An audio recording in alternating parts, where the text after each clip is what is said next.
90 વર્ષની ઉંમરે પણ કોઈ માણસ સ્ટેજ પર આવીને ગાય એ બહુ મોટી વસ્તુ છે, અને એમાં સારું ગાય તો એ આપણા બધા માટે પ્રેરણારૂપ છે અને વંદનીય છે.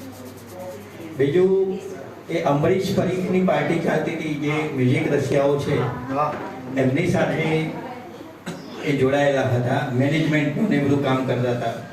બંકિમ પાઠક છે અને બધા જે મોટા મોટા કલાકારો છે, સબીર કુમાર નાથ, એ બધાના પેમેન્ટ એમના હાથથી અપાતું હતું.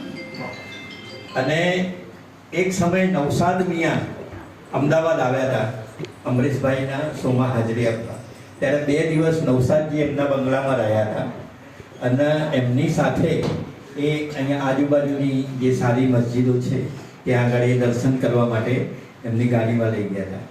એટલે અને એ આજે મારી સાથે એક ડ્યુએટ ગીત રજૂ કરશે, યાદ કિયા તુમને કહા હો તુમ ઝૂમતી બહાર હે કહા હો.